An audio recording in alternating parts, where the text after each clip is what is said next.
Bollywood industry में कपूर खानदान की हमेशा से अहमियत रही है। आज इस फैमिली के कई बड़े नाम इस दुनिया में नहीं है, लेकिन दुनिया भर में इस परिवार में जन्मे कलाकारों की पॉपुलैरिटी है। कुछ साल पहले ही राज कपूर के बेटे और बॉलीवुड के दिग्गज एक्टर ऋषि कपूर ने दुनिया को अलविदा कह दिया। उनके निधन के बाद पूरा खानदान टूट गया। ऋषि कपूर की पत्नी नीतू पर उनके निधन का बुरा असर पड़ा और वे कई मौकों पर भावुक नजर आई। इसके बाद उन्होंने अपना बॉलीवुड कमबैक किया। एक्ट्रेस ने बताया कि उस वक्त उनके दिमाग में क्या चल रहा था और इतने लंबे वक्त के बाद उनके लिए कमबैक करना कैसा रहा। ऋषि कपूर की मौत के बाद कपूर परिवार काफी दुखी था। Fabulous lives of Bollywood wives के तीसरे सीजन में ऋषि नीतू कपूर की बेटी रिद्धिमा कपूर साहनी इस बारे में बात करती हुई दिखाई दी।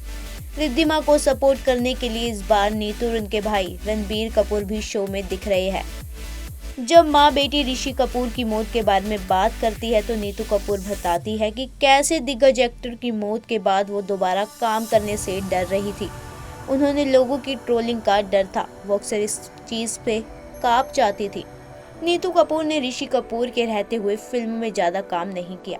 दोनों पिछले 2 दशक में 1-2 फिल्में साथ में दिखे, लेकिन इसके अलावा वो साल 1983 में जाने जान फिल्म के बाद से किसी भी मूवी का हिस्सा नहीं रही और लाइमलाइट से पूरी तरह से दूरी बना ली। ऋषि कपूर के निधन के 2 साल बाद ही नीतू ने कमबैक किया। एक्ट्रेस ने बताया वो ये कमबैक नहीं करना चाहती थी। इसके पीछे ये वजह थी कि उन्हें डर था कि कहीं उन्हें ट्रोल ना किया जाए।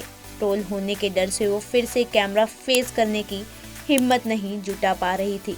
ऋषि कपूर के निधन के बाद नीतू भी एकदम अकेली पड़ गई और हताशा थी। ऐसे में एक्ट्रेस उनके बच्चों ने उनको सपोर्ट किया और उन्हें फिल्मों में वापसी करने के लिए सलाह दी। नीतू ने कार्यक्रम में अपनी बेटी रिद्धिमा से इस बारे में बात करते हुए कहा, जब पापा का निधन हो गया मैं इसके लिए तैयार नहीं थी। तुम्हें पता है कि ट्रोल्स किस तरह की बातें करते हैं, लेकिन तुमने और रणबीर ने मुझे पुश किया।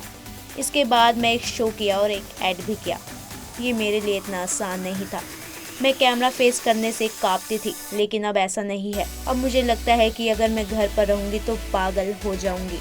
नीतू कपूर ने खुलासा किया कि इसके बाद उन्होंने ब्रेक लिया, खुद पर ध्यान दिया और वो कहती है कि अगर मैं घर में रहती तो कुछ नहीं करती तो मैं क्रेजी हो जाती।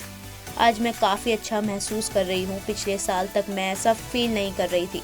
बता दें कि 2020 में 30 अप्रैल को ऋषि कपूर का मुंबई में निधन हो गया था। उस वक्त कोरोना काल और बड़ी मुश्किल से परिवार वालों ने उनके अंतिम संस्कार किया। ऋषि कपूर लंबे समय से कैंसर की बीमारी से जूझ रहे थे।